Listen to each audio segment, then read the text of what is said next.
अस्सलामुअलैकुम नाजरीन। ये एक अम्मा जी हैं। ये इमरान ख़ान साहब वज़ीर आज़म से और वज़ीर आला उस्मान बुज़दार साहब से एक फ़रियाद करना चाहती हैं। इनका परसू करने वाला कोई नहीं है और ये बेवा हैं और इनके पास कुछ पेंशन्स कार्ड हैं, कुछ ये सेहत कार्ड है। ये कुछ कहना चाहती हैं इमरान ख़ान साहब से। आपसे हो सके तो इनकी आवाज़ को शेयर करें ताकि इमरान ख़ान साहब तक पहुंच जाए, इदारों तक पहुंच जाए और इनको इंसाफ मिले। ये बड़ी तकलीफ़ में हैं, ये नादार हैं, इनके पास घर नहीं, इनके बच्चे ज़हनी मरीज़ हो चुके हैं, कुछ मनशियात के आदी हो चुके हैं। अब इनके पास ना बच्चे हैं ना घर है और ये गुर्दों की मरीज़ हैं और इंतहाई सीरियस हालत में हैं, क्योंकि इनका हर हर महीने के बाद डायलिसिस होता है और बड़ी अज़ियतनाक ज़िंदगी गुज़र रही है। तो आपसे हो सके तो इनकी आवाज़ सुने, इनकी बात को गौर से सुने और इनकी बात को शेयर करें। अल्लाह रब्बुल इज़्ज़त आपको अजर देंगे। जी अम्मा जी, इमरान ख़ान साहब से क्या फ़रियाद है आपकी? इमरान खान ਦੇ ਅੱਗੇ ਮੇਰੀ ਕੀ ਫਰਿਆਦ ਹੈ। ਮੇਰੀ ਇਹ ਫਰਿਆਦ ਹੈ ਕਿ ਮੈਨੂੰ ਜਿਹੜਾ ਕਾਰਡ ਬਣਾ ਕੇ ਦਿੱਤਾ ਗਿਆ ਵੇ, ਇਹ ਕਾਰਡ ਮਤਲਬ ਕਿਤੇ ਨਹੀਂ ਲੱਗਾ। अच्छा। ਹਾਂਜੀ, ਮੈਂ ਜਿੰਨੇ ਹਸਪੀਟਲਾਂ 'ਚ ਗਈ ਆ, ਇਹ ਉਹ ਕਾਰਡ ਹੈ ਜਿਹੜਾ ਐਕਸਪਾਇਰ ਹੋਣ ਵਾਲਾ ਵੇ। ਇਹ ਹੈਲਥ ਕਾਰਡ ਹੈ ਕਿ ਜਿੰਨੀ ਮੈਨੂੰ ਤਕਲੀਫ ਸੀ, ਜਿੰਨੀ ਮੇਰਾ ਵੱਡਾ ਆਪਰੇਟ ਹੋਣਾ ਸੀ, ਮੇਰਾ ਇਹ ਕਾਰਡ ਕਿਤੇ ਨਹੀਂ ਚੱਲਿਆ। ਡਾਕਟਰ ਕਹਿੰਦੇ ਲੈ ਜਾਓ। गुर्दियाँ दा सी कोई? ਹਾਂਜੀ, ਗੁਰਦਿਆਂ ਦਾ ਮਸਲਾ ਸੀ, ਮਸਾਨੇ 'ਚ ਪੱਥਰੀ ਸੀ। ਬਹੁਤ ਪ੍ਰੋਬਲਮ 'ਚ ਸਾਂ ਮੈਂ। ਬਹੁਤ ਤਕਲੀਫ ਕੱਟੀ ਹੈ ਮੈਂ, ਬਹੁਤ ਜ਼ਿਆਦਾ ਤਕਲੀਫ और हर ਕੱਟੀ ਹੈ। महीने तो बात हो रहा है कोई? ਹਰ ਮਹੀਨੇ ਮੇਰਾ ਆਪਰੇਟ ਹੁੰਦਾ ਵੇ, ਛੁਆਵਾਂ ਲੱਗਦੀਆਂ ਨੇ। ਪਹਿਲੇ ਮੈਨੂੰ ਛੁਆਵਾਂ ਲੱਗੀਆਂ ਨੇ 1 ਮਹੀਨੇ, ਫਿਰ ਹਰ ਮਹੀਨੇ ਮਤਲਬ ਮੈਨੂੰ ਆ ਛੁਆਵਾਂ ਲੱਗਦੀਆਂ ਨੇ। ਪਹਿਲੇ ਮੇਰੇ ਆਪਰੇਟ ਹੋਏ ਨੇ, 3 ਆਪਰੇਟ ਹੋਏ ਨੇ ਇੱਕ ਦਫਾ ਹੀ। ਫਿਰ ਆਪਰੇਟ ਹੋਇਆ ਵੇ ਮੇਰਾ 1 ਸਾਲ, ਫਿਰ ਦੂਸਰੇ ਉਸੇ ਸਾਲ 9 ਤਰੀਕ ਦੇ ਵਿੱਚ ਹੋਇਆ ਵੇ। 2 ਆਪਰੇਟ ਮੇਰੇ ਦੋਵਾਂ ਗੁਰਦਿਆਂ ਦੇ ਇਕੱਠੇ ਹੋਏ ਨੇ। ਇਹ ਇਮਰਾਨ ਖਾਨ ਸਾਹਿਬ, ਇਹ ਜਿਹੜੇ ਡਾਕਟਰਾਂ ਦੇ ਨੰਬਰ ਦਿੱਤੇ ਨੇ, ਡਾਕਟਰਾਂ ਦੇ ਨਾਂ ਪਤੇ ਦਿੱਤੇ ਨੇ, ਇਹ ਕੋਈ ਕਿਸੇ ਡਾਕਟਰ ਨੇ ਦਾਤ ਫਰਿਆਦ ਨਹੀਂ ਸੁਣੀ। ਕਮ ਸੋ ਕਮ 2.5-3 ਲੱਖ 5 ਲੱਖ ਦਾ ਮੇਰਾ ਉਹ ਪ੍ਰਾਈਵੇਟ ਹਸਪੀਟਲਾਂ ਦੇ ਵਿੱਚ ਖਰਚਾ ਸੀ, ਜਿਹੜਾ ਕਿ ਨਹੀਂ ਕਿਸੇ ਨੇ ਸੁਣੀ ਮੇਰੀ ਫਰਿਆਦ। ਠੀਕ ਹੈ ਨਾ।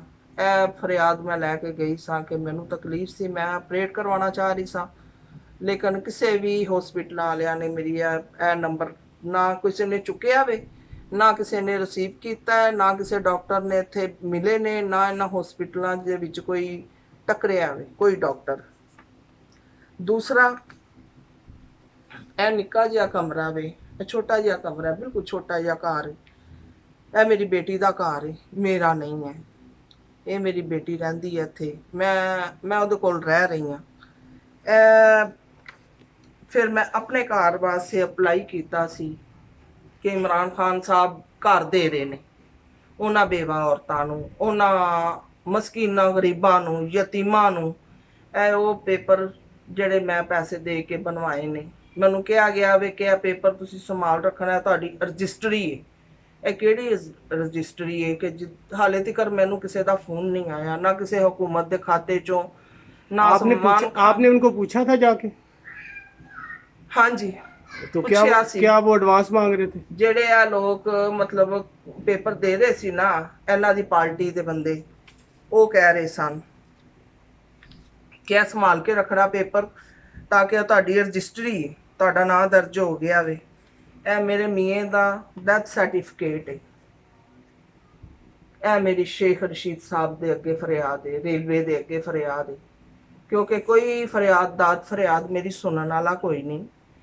ਇਹ ਮੇਰੇ ਮੀਆਂ ਦਾ ਡੈਥ ਸਰਟੀਫਿਕੇਟ ਹੈ। ਕਿਉਂਕਿ ਕੁਝ ਲੋਕ ਹੈਗੇ ਨੇ ਮੇਰੇ ਤੇ ਤਨਕੀਦ ਕਰਦੇ ਨੇ ਕਿ ਇਹ ਅੰਮਾ ਨੇ ਕਿਉਂ ਚੈਨਲ ਬਣਾਇਆ, ਮਸ਼ਹੂਰ ਹੋਣ ਵਾਸਤੇ ਬਣਾਇਆ। ਨਹੀਂ, ਮੈਂ ਉਹਨਾਂ ਲੋਕਾਂ ਦੀ ਆਵਾਜ਼ ਬਣਨ ਵਾਸਤੇ ਇਹ ਚੈਨਲ ਬਣਾਇਆ ਵੇ, ਜਿਹੜੇ ਮੇਰੇ ਵਰਗੇ ਗਰੀਬ, ਮਸਕੀਨ, ਯਤੀਮ ਨੇ। ਮੈਂ ਉਹਨਾਂ ਦੀ ਆਵਾਜ਼ ਬਣਨ ਬਣਨ ਵਾਸਤੇ ਮੈਂ ਚੈਨਲ ਬਣਾਇਆ ਵੇ ਕਿ ਮੈਂ ਆਪਣੇ ਘਰ ਦੀ ਵੀ ਕਫਾਲਤ ਕਰ ਸਕਾਂ, ਆਪਣੇ ਦਵਾਈ ਦਾਰੂ ਦੀ ਕਫਾਲਤ ਕਰ ਸਕਾਂ, ਮੈਂ ਆਪਣੇ ਬੱਚਿਆਂ ਦੀ ਕਫਾਲਤ ਕਰ ਸਕਾਂ, ਮੈਂ ਆਪਣੇ ਉਹਨਾਂ ਗਰੀਬ ਭੈਣ ਭਰਾਵਾਂ ਦੇ ਜਿਹੜੀਆਂ ਬੇਵਾ ਔਰਤਾਂ ਨੇ ਮੈਂ ਉਹਨਾਂ ਦੀ ਕਫਾਲਤ ਕਰ ਸਕਾਂ। ਕਿਆ ਮੇਰੇ ਨਾਲ ਉਹ ਚੱਲ ਸਕਦੇ ਨੇ ਉਹ ਲੋਕ, ਉਹ ਮੇਰੇ ਨਾਲ ਕਦਮ बढ़ाਉਣ, ਮੇਰੇ ਚੈਨਲ ਤੇ ਆਣ, ਮੇਰੇ ਕੋਲ ਆਣ, ਮੈਂ ਉਹਨਾਂ ਨੂੰ ਦੇਖਾਂ, ਮੈਂ ਉਹਨਾਂ ਦਾ ਦਰਦ ਵੰਡਾਵਾਂ। ਅੱਲਾਹ ਪਾਕ ਮੈਨੂੰ ਇੰਨੀ ਹਿੰਮਤ ਦੇਵੇ ਕਿ ਮੈਂ ਉਹਨਾਂ ਦੇ ਦਰਦ ਵੰਡਾ ਸਕਾਂ। ਅੱਲਾਹ ਪਾਕ ਮੇਰੀ ਸੁਣੇ ਫਰਿਆਦ ਤਾਂ ਕਿ ਮੈਂ ਸਭ ਦੇ ਦਰਦ ਵੇਖ ਸਕਾਂ, ਕਿਉਂਕਿ ਮੈਂ ਇੱਕ ਆਪ ਦੁਖੀਆ ਵਾਂ, ਬੇਵਾ ਵਾਂ, ਯਤੀਮ ਮਸਕੀਨ ਆ, ਮੇਰੇ ਬੱਚੇ ਯਤੀਮ ਮਸਕੀਨ ਨੇ। ਮੇਰੀ ਨਹੀਂ ਨਾ ਕਿਸੇ ਨੇ ਫਰਿਆਦ ਸੁਣੀ। ਮੈਂ ਉਹਨਾਂ ਭੈਣ ਭਰਾਵਾਂ ਦੀ, ਉਹਨਾਂ ਗਰੀਬਾਂ ਦੀ, ਉਹਨਾਂ ਭੈਣਾਂ ਯਤੀਮਾਂ ਮਸਕੀਨਾਂ ਦੀ, ਉਹਨਾਂ ਬੱਚੀਆਂ ਦੀ ਫਰਿਆਦ ਬਣ ਸਕਾਂ, ਕਿਉਂਕਿ ਮੇਰੀ ਬੇਟੀ ਵੀ ਬੇਵਾ ਹੈ। ਮੇਰੀ ਬੇਟੀ 17-18 ਸਾਲ ਦੀ ਉਮਰ ਦੇ ਵਿੱਚ ਬੇਵਾ ਹੋ ਗਈ ਹੈ। ਮੈਂ ਉਹਦੀ ਕਫਾਲਤ ਆਸੇ ਕਦੀ ਕਿਸੇ ਦਰ ਤੋਂ ਮੰਗਣੀ, ਕਦੀ ਕਿਸੇ ਦਰ ਤੋਂ ਮੰਗਣੀ ਆ। ਕਿਆ ਮੇਰੇ ਨਸੀਬਾਂ 'ਚ, ਮੇਰੀ ਬੱਚੀ ਦੇ ਨਸੀਬਾਂ 'ਚ ਇਹੋ ਕੁਛ ਹੈ? ਇਮਰਾਨ ਖਾਨ ਸਾਹਿਬ, ਮੇਰੇ ਹੱਥ ਜੋੜ ਕੇ ਤੁਹਾਡੇ ਅੱਗੇ ਅਪੀਲ ਹੈ, ਮੇਰੀ ਫਰਿਆਦ ਸੁਣੀ ਜਾਵੇ, ਮੇਰੀ ਜ਼ਰੂਰ ਫਰਿਆਦ ਸੁਣੀ ਜਾਵੇ। ਮੈਂ ਬਹੁਤ ਇਸ ਟਾਈਮ ਮੁਸਤਹਿਕ ਹਾਂ। ਮੇਰੇ ਬੱਚੇ ਬਿਖਰ ਗਏ ਨੇ, ਰੁੱਲ ਗਏ ਹਾਂ ਅਸੀਂ। ਮੇਰੇ ਬੱਚੇ ਇਕੱਲੇ ਇਕੱਲੇ, ਕੁਛ ਨਸ਼ੇ ਕਰਦੇ ਨੇ, ਕੁਛ ਜੇਲ੍ਹ 'ਚ ਚਲਾ ਗਿਆ ਇੱਕ ਮੇਰਾ ਬੇਟਾ। ਮੈਂ ਉਹਦੀ ਕਫਾਲਤ ਨਹੀਂ ਕਰ ਸਕੀ, ਮੈਂ ਉਹਦੇ ਕੋਲ ਜਾ ਨਹੀਂ ਸਕੀ, ਉਹਦੀ ਮੁਲਾਕਾਤ ਨਹੀਂ ਕਰ ਸਕੀ। ਇਮਰਾਨ ਖਾਨ ਸਾਹਿਬ, ਉਸਮਾਨ ਬੁਜ਼ਦਾਰ ਸਾਹਿਬ, ਮੈਂ ਇਹ ਫਰਿਆਦਾਂ ਕਿਹਦੇ ਕੋਲ ਲੈ ਕੇ ਜਾਵਾਂ? ਰੱਬ ਤੋਂ ਬਾਅਦ, ਉਹ ਸੋਹਣੇ ਰੱਬ ਅੱਗੇ ਫਰਿਆਦ ਹੈ ਮੇਰੀ, ਸੋਹਣੇ ਰੱਬ ਤੋਂ ਬਾਅਦ ਤੁਹਾਡੇ ਅੱਗੇ ਫਰਿਆਦ ਹੈ, ਕਿਉਂਕਿ ਇਸ ਟਾਈਮ ਤੁਸੀਂ ਇਸ ਮੁਲਕ ਦੇ ਵਜ਼ੀਰ ਆਜ਼ਮ ਜੇ। ਕਿਉਂਕਿ ਮੈਂ ਤੁਹਾਡੇ ਅੱਗੇ ਹੀ ਫਰਿਆਦ ਕਰਨੀ, ਮੈਂ ਕਿਹਦੇ ਅੱਗੇ ਕਰਾਂ जी? आपका हक है जी। ਮੈਂ ਕਿਹਦੇ ਅੱਗੇ ਜਾ ਕੇ ਰੋਵਾਂ ਪਿੱਟਾਂ? ਮੈਂ ਬੜਾ ਬੈਠ ਕੇ ਵੇਖ ਲਿੱਤਾ, ਮੈਂ ਰੁੱਲ ਕੇ ਵੇਖ ਲਿੱਤਾ ਉਹਨਾਂ ਅਦਾਰਿਆਂ ਦੇ ਵਿੱਚ, ਬੈਤੁਲ ਮਾਲ ਦੇ ਵਿੱਚ ਮੇਰੀਆਂ 4 ਹਕੂਮਤਾਂ ਦੀ ਮੋਹਰ ਹੈ। ਮੇਰੀ ਕਿਤੇ ਦਾ ਫਰਿਆਦ ਨਹੀਂ ਸੁਣੀ। ਉਹ ਅਦਾਰੇ, ਉਹ ਜਿਹੜੇ ਨੇ ਆਪਣਾ NGO ਨੇ, ਉਹ ਕਿੰਨਾ ਲੋਕਾਂ ਵਾਸਤੇ ਨੇ, ਬੇਵਾ ਔਰਤਾਂ ਵਾਸਤੇ ਨੇ, ਯਤੀਮਾਂ ਮਸਕੀਨਾਂ ਵਾਸਤੇ ਨੇ। ਜੇ ਯਤੀਮਾਂ ਮਸਕੀਨਾਂ ਵਾਸਤੇ ਨੇ ਤੇ ਜ਼ਰੂਰ ਮੇਰੀ ਫਰਿਆਦ ਸੁਣਨ। ਮੈਂ ਵੀ ਇੱਕ ਬੇਵਾ ਔਰਤ ਹਾਂ। ਮੇਰੇ ਮੀਆਂ ਦਾ ਡੈਥ ਸਰਟੀਫਿਕੇਟ ਹੈ। ਲੋਕਾਂ ਨੂੰ ਕਿਉਂ ਝੂਠ ਲੱਗ ਰਿਹਾ? ਮੇਰੇ ਮੀਆਂ ਦਾ ਡੈਥ ਸਰਟੀਫਿਕੇਟ ਹੈ। ਮੈਂ ਤੇ ਹੈ ਹੀ ਬੇਵਾ ਵਾਂ। आपके शोहर का नाम और वो क्या करते थे रेलवे में? रेलवे च मेरा मियाँ मुलाजम सी, मेरा मियाँ मुलाजम सी, पहलवान सी। मेरे मियाँ का नाम ख्वाजा अहमद सी उर्फ बिल्ला, पहलवान कांदरू वाला मेरे मियाँ का नाम सी। तो रेलवे वाले आपका क्यों नहीं इलाज कर रहे?